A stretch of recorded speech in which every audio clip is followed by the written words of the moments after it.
Good morning, dear students. Dear students, in this chapter we have started with the organism that is earthworm. In earthworm, we have discussed about the simple morphological characters of earthworm, and then after we had discussed about various characteristics of earthworm by which it can be identified and different parts of the earthworm can be identified. Then after we have started with the body wall, that is the anatomy of the earthworm. We said that earthworms will be having the presence of the cuticle as the outermost layer, and below the cuticle is the layer of the epidermis. Below the epidermis there was presence of muscle layer, that is circular muscles and longitudinal muscles, and after the layer of muscles there will be presence of a cavity which is called as xylem, and this xylem is lined up by coelomic epithelium. Then we said that after which the earthworms organ systems were being discussed.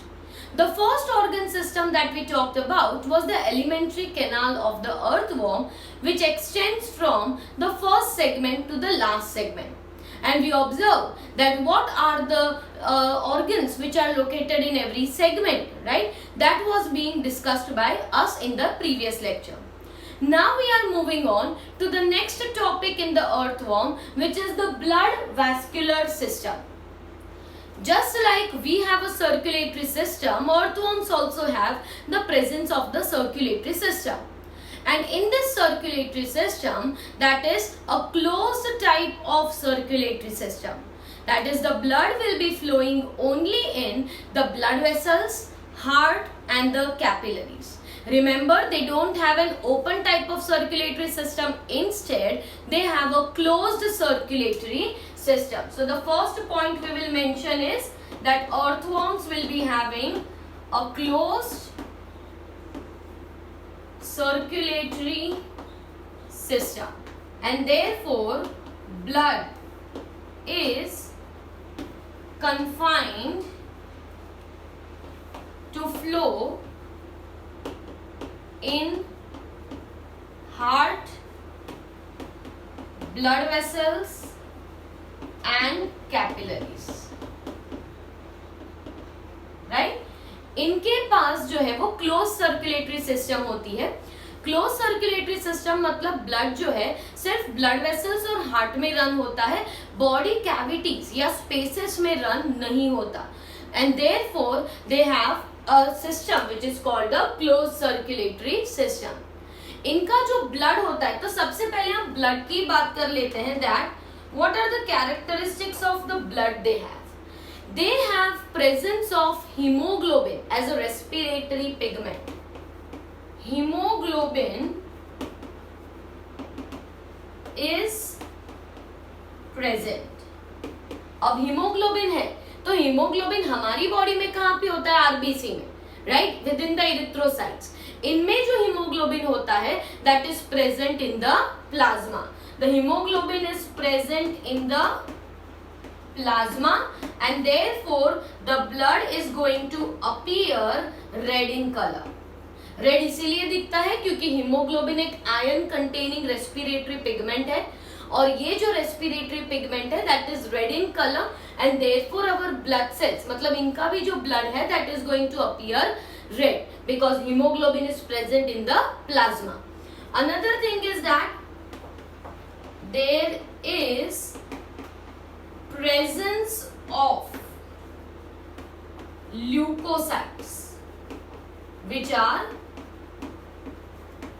phagocytic type of cells. इनके पास जो है वो एक ही तरह के sales है. मतलब हमारे पास कैसा होता है? आरबीसी होता है, डब्ल्यूबीसी होता है, राइट, डब्ल्यूबीसी होता है, फिर प्लेटलेट्स होते हैं, पर इनके पास सिर्फ एक ही तरह के सेल्स हैं दैट इज ल्यूकोसाइट्स. और ये ल्यूकोसाइट्स भी नेचर में फेगोसाइटिक होते हैं. मतलब phagocytic is engulfing a foreign antigen if it enters into the blood. कोई भी फॉरेन बैक्टीरिया या पैथोजन एंटर होता है तो ये ल्यूकोसाइट्स इमीडिएटली उन्हें ट्रैप कर लेते हैं, एंगल्फ कर लेते हैं. So they have leucocyte which are phagocytic types of cells. Other than that there is presence of blood glands in segment number 4, 5 and 6. Blood glands are present in the segment 4, 5 and 6. ये blood glands क्या करती हैं? तो जैसे हमारी body में bone marrow blood cells बनाता है, वैसे यहाँ पे blood glands are also responsible for making the blood cells as well as haemoglobin. तो ब्लड सेल्स और हीमोग्लोबिन जो है वो यहाँ से बनती है, that is called as blood glands. और ये कौन से सेगमेंट में है? Segment number 4, 5 and 6. तो अब हमने ब्लड के बारे में बात कर ली. ब्लड कहाँ पे फ्लो होगा? हार्ट और ब्लड वेसल्स और कैपिलरीज में. ब्लड जो है उसमें हीमोग्लोबिन है. ये हीमोग्लोबिन प्लाज्मा में डिसॉल्व रहता है. ब्लड जो है इनका वो रेड कलर का दिखेगा, राइट. अदर देन दैट एक तरह के सेल्स है जिन्हें कहते हैं ल्यूकोसाइट्स, जो फेगोसाइटिक होते हैं नेचर में, और ब्लड ग्लैंड्स होती हैं जो 4, 5 और 6 सेगमेंट में प्रेजेंट होती हैं. And blood glands are for making of the blood cells and the haemoglobin. So now we move on to the different types of vessels and the heart they have. ठीक है, तो हम हर एक तरह की वेसल की बात करते हैं. तो सबसे पहले जो सबसे इंपॉर्टेंट वेसल है that is the dorsal vessel. मतलब कई तरह की ब्लड वेसल्स है, राइट. आप देख सकते हो यहाँ पे मैंने कुछ नाम लेबल किए हुए हैं. That is a dorsal blood vessel, then there is a ventral vessel, there is subneural vessel, lateral esophageal hearts, lateral hearts. इसके अलावा भी है, there is lateral esophageal vessels and there is a supraesophageal vessel. तो अलग अलग तरह के blood vessels present होते हैं.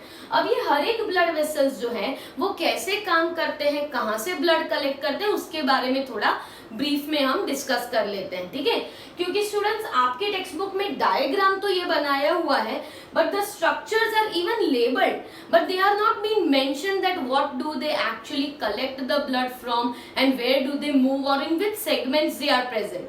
That has not been mentioned, so we are discussing those things in brief. ठीक है, तो डॉर्सल ब्लड वेसल की बात करते हैं. तो डॉर्सल ब्लड वेसल जो है वो फर्स्ट से लेके लास्ट सेगमेंट तक एक्सटेंड करेगी, राइट. सो डॉर्सल वेसल, ऑब्वियसली डॉर्सल है तो डॉर्सल साइड पे ही होगी, तो वो लिखने की जरूरत नहीं है, right. Dorsal blood vessel is situated on the dorsal side, ventral blood vessel is situated on the ventral side. Okay, so dorsal blood vessel extends from first to last segment, right. First segment से start होके last segment तक continue करेगी. Dorsal blood vessel में blood का जो flow होता है that is from posterior to anterior, मतलब पीछे से आगे की तरफ, in this direction. The flow of the blood is, flow of blood is from the posterior side to anterior side. मतलब ब्लड जो है पीछे से आके आगे आ रहा है, राइट. तो blood flow is from the posterior end to the anterior end. Dorsal blood vessel की सबसे important characteristic, it consist of valves that prevent back flow of the blood. Dorsal जो ब्लड वेसल है उसमें valves होते हैं. ये बाकी कोई भी वेसल में नहीं होते, सिर्फ डॉर्सल वेसल में होते हैं. और ये जो वाल्व्स होते हैं they will be preventing the flow of the blood in the opposite direction. मतलब flow of the blood will always remain from posterior to anterior in the dorsal blood vessel, and this moves in this direction only because of the presence of the valves which will not allow the blood to go in the reverse direction. Okay, so that was about the dorsal blood vessel. Next we talk about the ventral blood vessel. So ventral blood vessel. अब जो ventral blood vessel है, that ventral blood vessel also extends from the first segment to the last. आप ये जो pink colour की देख रहे हो जो कंटिन्यू एक्सटेंड हो रही है उसे कहा जाता है ventral blood vessel. Okay, so it also extends from first to last segment, right? पहले से लेके लास्ट सेगमेंट तक रन होती है और इसमें flow of blood is from anterior to posterior. Flow of blood is anterior to posterior, मतलब dorsal blood vessel में पोस्टीरियर से एंटीरियर ब्लड आता है, जबकि वेंट्रल ब्लड वेसल में एंटीरियर से पोस्टीरियर ब्लड जाता है। इसका मतलब that flow of the blood is on one direction only. Okay, क्योंकि पूरा कंप्लीट एक चैनल बनाएगा। Are you getting it? So flow of blood is from anterior to posterior. The ventral blood vessel is the major distributing vessel. Distributing क्यों कहते हैं? Because it is going to distribute to all the parts. जैसे कि body wall है, right? तो body wall में blood supply करता है, नर्व कॉर्ड में ब्लड सप्लाई करता है, मतलब it is a major distributing blood vessel. Major distributing vessel, क्योंकि ये सबको ब्लड सप्लाई करता है इसीलिए इसे मेजर डिस्ट्रीब्यूटिंग वेसल कहा गया है। तो अभी हमने स्टूडेंट सिर्फ दो वेसल्स की बात की है। डॉर्सल जो आप देख सकते हो ऑरेंज कलर की जो ऊपर बनाई हुई है वो डॉर्सल है, और नीचे जो पिंक कलर की है जो कंटिन्यू एक्सटेंड हो रही है दैट इज द वेंट्रल। अब हम बात करते हैं about the third blood vessel which is the sub neural vessel. Okay, अब हम सब न्यूरल की बात करते हैं।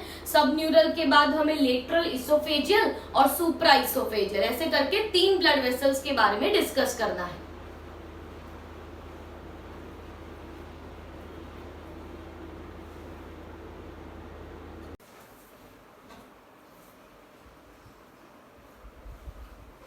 Now we move on to the third type of vessel that is subneural vessel.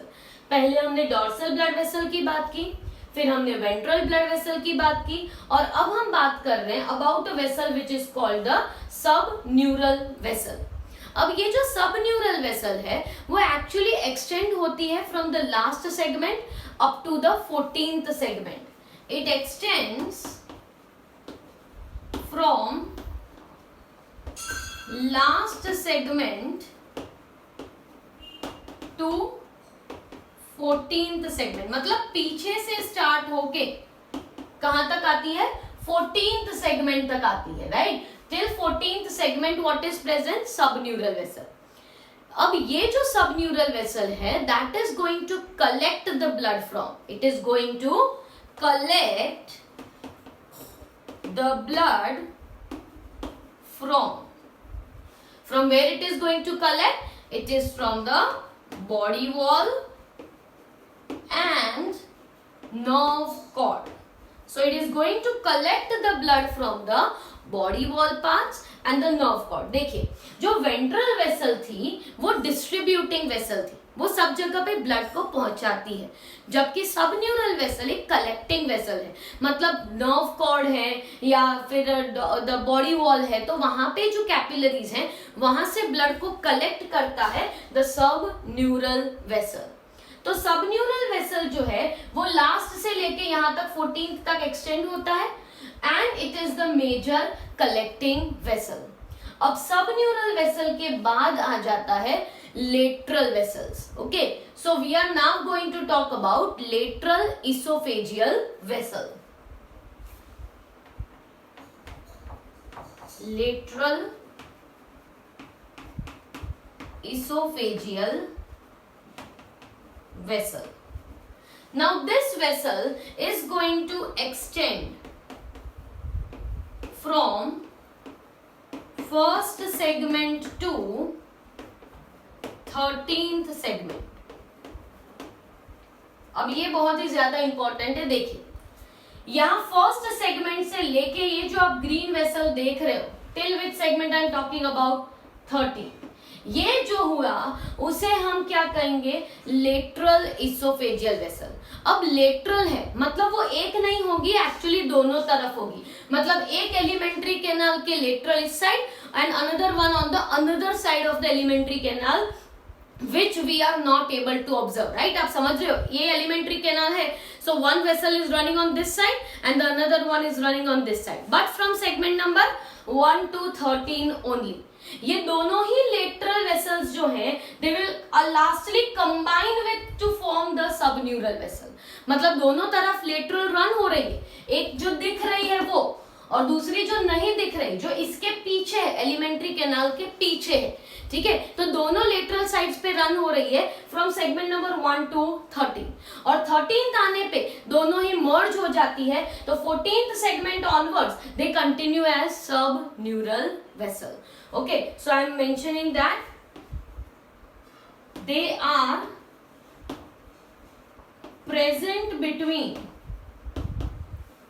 Present between body wall and elementary canal and both of them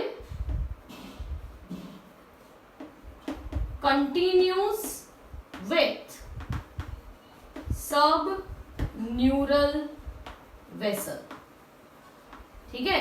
so they are going to continue with which vessel, सब neural vessel, क्योंकि दोनों lateral sides पे run होगी और फिर यहाँ पे आके दोनों कंबाइन हो जाएगी, इसलिए यहाँ पे दो दिख रही है, दो lateral oesophageal and then after they are merging to form a common sub neural vessel.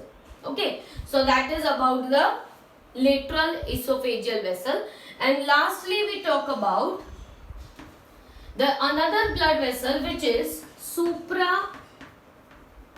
Oesophageal vessel. अब ये सुप्रा इसोफेजियल जो है ये बहुत ही छोटी होती है, it extends from only 9 to 13, so this is known as supra oesophageal vessel. Okay, so it extends from segment 9 to 13, 9 से 13 के बीच में इतनी छोटी वेसल है और ये सिंगल होती है, मतलब कोई पैर में नहीं होती, ये एक सिंगल ब्लड वेसल है which runs from segment number 9 to segment number 13। अब यहाँ पे आप देख सकते हो पिंक कलर का लूप लाइक स्ट्रक्चर है, right. So they are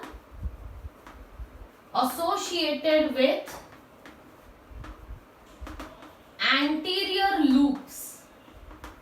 anterior loops in segment 10 and 11। तो 10th और 11th सेगमेंट में ये जो दो दिख रहे हैं ये क्या है, एंटीरियर लूप है। एंटीरियर लूप जो होता है it actually is going to collect the blood from the nearby blood vessels, जैसे कि लेटरल इसोफेजियल है, ठीक है, मैं ध्यान से सुनना, लेटरल इसोफेजियल में से ब्लड कलेक्ट करके ये एंटीरियर लूप्स किन्हें देते हैं, to the lateral esophageal heart. The blood is collected from lateral esophageal, इससे लेटरल इसोफेजियल जो दोनों तरफ था, राइट, एलिमेंट्री कैनाल के साइड्स पे, वहां से ब्लड कलेक्ट करके they are going to give the blood to the hearts. Which hearts, segment number 12 और 13 में जो हार्ट है उससे। तो अभी हम लास्ट में जो डिस्कस करेंगे that is about the heart of earthworm. तो अर्थवॉर्म का जो हार्ट है that is 4 pairs of heart are present, और यहाँ पे हार्ट जो है वो हार्ट की तरह कोई चैम्बर नहीं है, एक ब्लड वेसल ही है, that is considered to be the heart. Okay, तो यहाँ पे 4 पेयर्स ऑफ हार्ट है। पहले दो हार्ट्स यहाँ पे हैं which are located in segment number 7 and 9। तो पहले दो हार्ट्स का नाम है लेटरल हार्ट। लेटरल हार्ट जो होते हैं वो सेगमेंट 7 और 9 में है, और दूसरे दो जो हार्ट्स हैं वो है सेगमेंट नंबर 12 और 13 में, और इन दोनों हार्ट्स को कहते हैं lateral esophageal hearts. So there are lateral hearts and lateral esophageal heart and they are located in segment 12 and 13। तो 4 pairs of heart है, दो हार्ट को लेटरल हार्ट्स कहते हैं और बाकी के दो हार्ट्स को लेटरल इसोफेजियल हार्ट्स कहते हैं। और ये जो लेटरल हार्ट्स होते हैं दे कनेक्ट द, जैसे कि 7th और 9th में जो हार्ट है वो किसे कनेक्ट करता है, dorsal blood vessel with the ventral blood vessel. Connects whom? It connects the dorsal blood vessel with the ventral blood vessel. Whereas the hearts which are located in 12th and 13th segment, which are called the lateral esophageal hearts, ये hearts जो है वो connect किससे करते हैं, dorsal को भी, supraesophageal को भी to the ventral. So they will collect the blood from dorsal, supraesophageal and give it to the ventral. वैसे तो dorsal to ventral he connect कर रहा है, बट यहाँ पे डायरेक्ट डॉर्सल टू वेंट्रल है, जबकि यहाँ पे dorsal supraoesophageal and then it comes to the ventral. So that is how the blood will flow from the dorsal vessel to the ventral vessel. मतलब डॉर्सल वेसल में से blood anterior side आएगा, heart से it will enter into the ventrals and from the ventral it will go in the from anterior to posterior. और ये जो commissural vessels हैं, they are also the one which connects the dorsal blood vessel to the ventral blood vessel. तो commissural vessels और hearts dorsal blood vessel और ventral blood vessel को connect करते हैं. ठीक है, so that is all about what you have to remember in the blood vascular system of the earthworm. Next we will talk about the excretory system of earthworm.